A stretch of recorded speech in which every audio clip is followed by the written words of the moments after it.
Good evening, everyone. I have two sessions with you.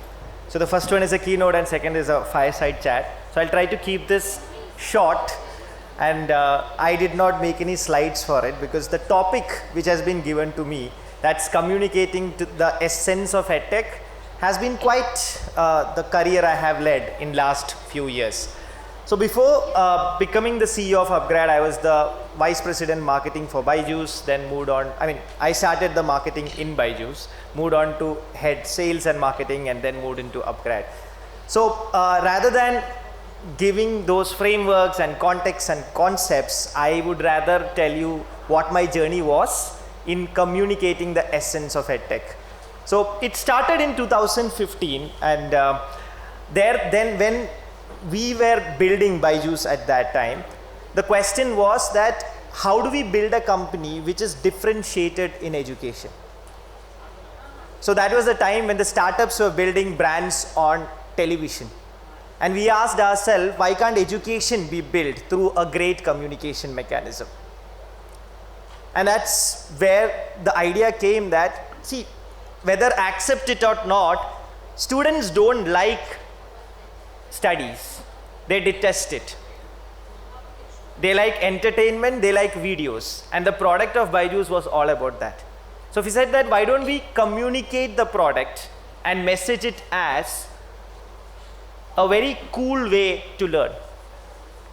So that is how it built out. So we divided the entire journey into 4 aspects. First aspect was awareness creation, then it moved on to consideration building, then it moved on to making it massify, so on and so forth. In case of UpGrad also, a similar idea was used when we came in. So always, in EdTech, it was all about communicating what is the essence of this. How is it going to create a value proposition at the end of it? And largely that aspect had worked in last few years, 2015 to 2022. You have seen EdTech grow and become pretty much an accepted way of learning and education today. Yeah, so few aspects which I would like to stress on.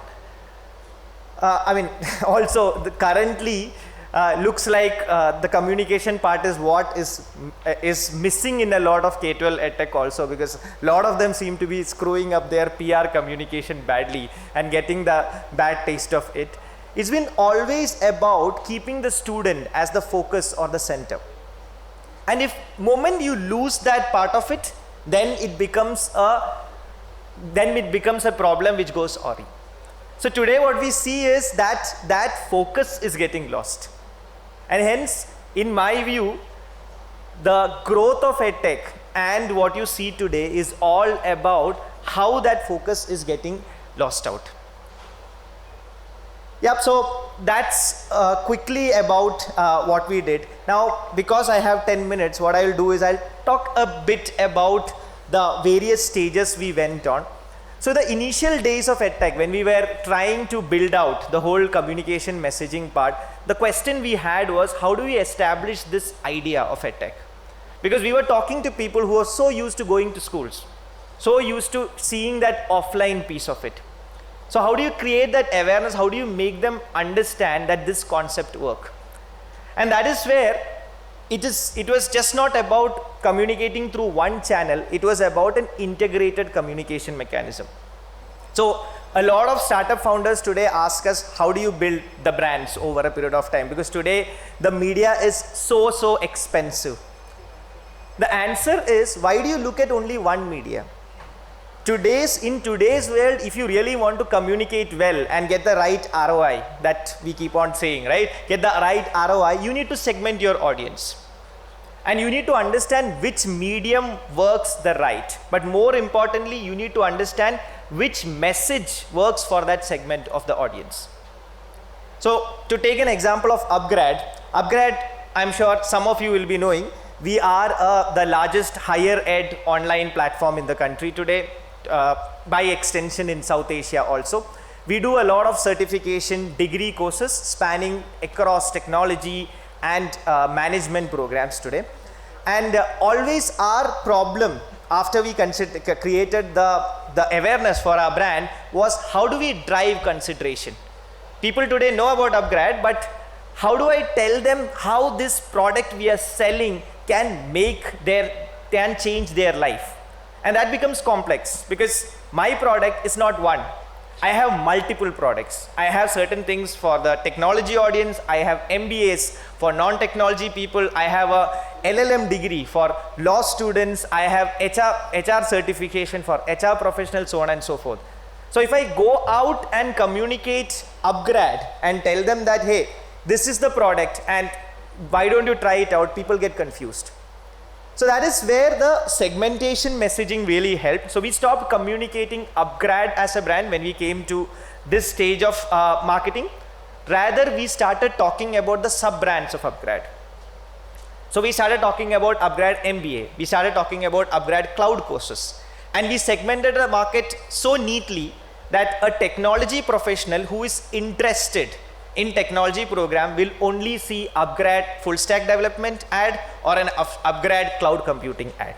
And that is possible in today's world, and that is possible in the market I target, that is working professional. This is not possible on TV, but it is possible in the digital world we are talking about. We went to a level that the new tech campaign we built and which is on air currently, we created 10 versions of it. We shot the ad in 2 versions, one with a male protagonist and second with a female coder. And we changed the communication to target it to various kind of technology program. And then we targeted it on digital with a different message all across. So this is what is happening today. From the days when we started on, it was all about building a great brand and awareness. TV was the larger medium. Today, everything has changed. Today, it is cluttered, it is ROI centric, and it has become more of segmentation. But one part which has not changed across is the essence of what you communicate, which is what I just touched upon earlier. That is keeping the student or the learner as the center of the universe. If you are able to communicate that value proposition and make it clear that, hey, this is the outcome you're getting, and ensure that you follow through it with your product, then you make a win. Right, so that's what my monologue.